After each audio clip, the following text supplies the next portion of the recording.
It is my honor to have the privilege of addressing each of you as the time we spend together winds down. We are all here to recount the memories and accomplishments of our fellow classmates who have been right there with us every step of the way.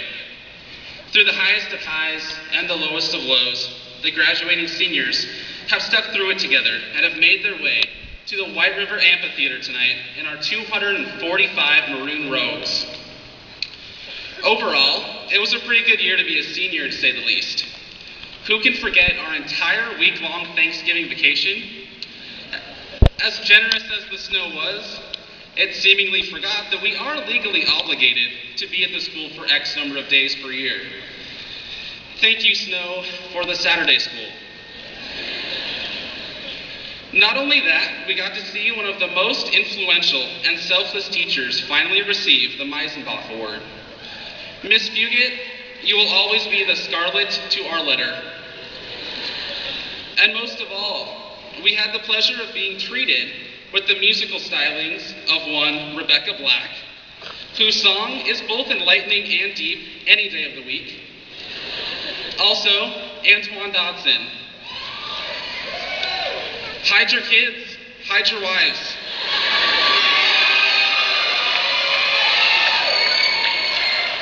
And hide your husbands, because the senior class is graduating up here.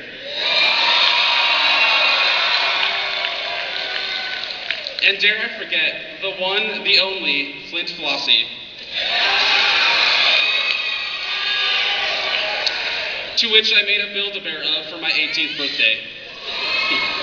What is even more fascinating about our graduating class is that we've all made it here, despite the fact that Facebook and caffeine make a toxic duo that have made it close to impossible for us to get it fed to a decent hour every night, let alone finish our homework. Somehow we powered through it and helped Starbucks continue to monopolize the coffee market. People always say that a valedictorian speech is never remembered. If that's the case, then what's the motivation for being a straight-up nerd for the last 4 years? It certainly isn't to be the most popular, or even the homecoming king for that matter. Wait a minute. Okay, being a nerd has been my way of life since I entered kindergarten, with a comb-over all the way to being a distinct member of the nerd herd, a very exclusive club of friends with cocky attitudes and exceptionally high GPAs and SAT scores. That's not counting the vacation pay and dental benefits. We all take full credit for single-handedly making nerds the new cool kids on campus, at least in our eyes. A great core group of friends, though, is one of the most fundamental aspects of high school. I'll never forget the experiences we've had and the ones we will have as we enter another chapter of our lives as one abruptly comes to an end. To which I'm referring to the epic finale of the Harry Potter films, which I will be attending at midnight, wand and all. A wise man once said, "Today you are you, that is truer than true. There's no one alive who is youer than you." Contrary to popular belief, this was not Charlie Sheen. Dr. Seuss's careful and dramatically flawless analysis of a human being, though awkward, is incredibly accurate. The 245 of you who sit before me now have your whole future ahead of you. The choices we make are completely dependent on where we see ourselves in 5, 10, or 50 years.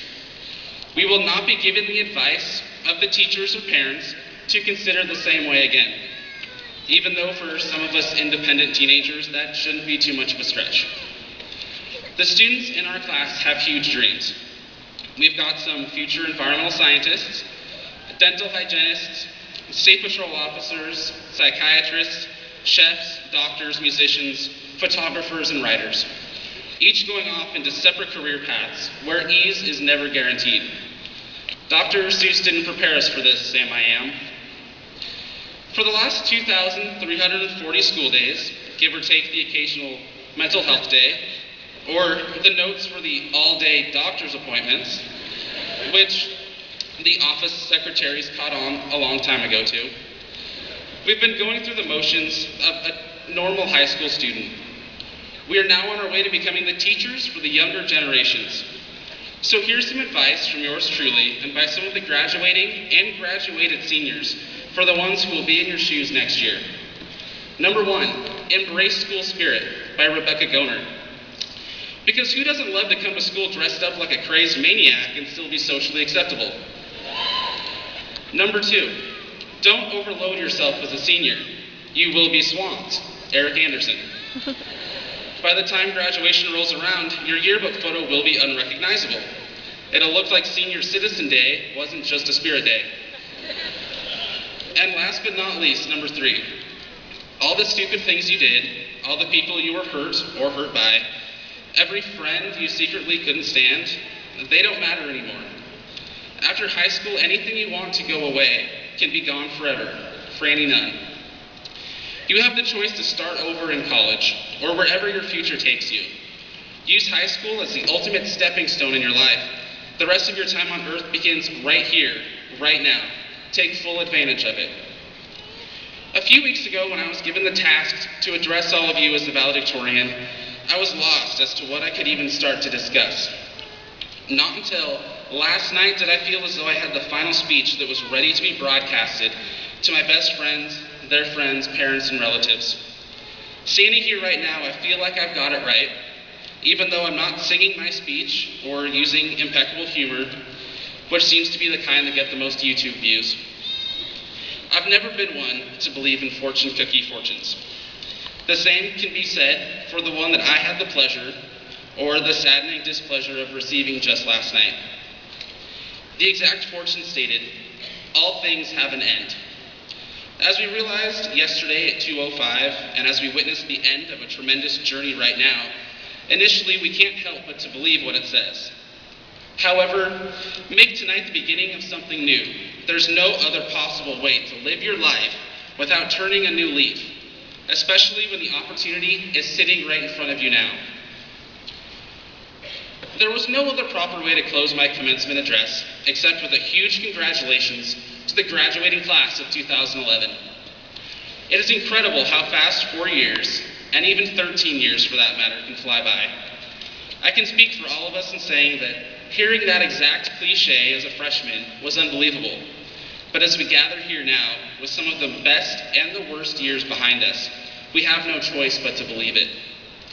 Whether our future holds a transition to a 4-year university, enlisting in the armed forces, or furthering your education at a community college or tech school, one thing is for certain.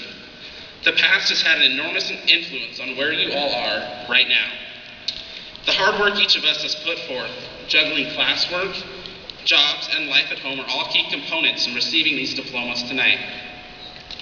What is even more certain, though, is that our futures are completely up to us. When we leave here tonight, there won't be another time when all of us are gathered together to celebrate all of our accomplishments. It is important to cherish the last time you'll see some of your best friends and favorite teachers. I would like to take a moment, though, to commemorate a friend of all of ours, Kelsey McHugh. She hasn't been forgotten and will be honored tonight as a fellow White River High School graduate. Congratulations once again to the class of 2011. Good evening and good luck.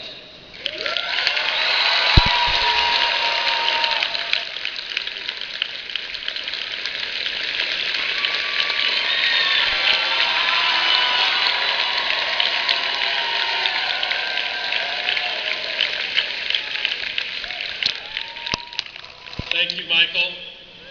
At this time,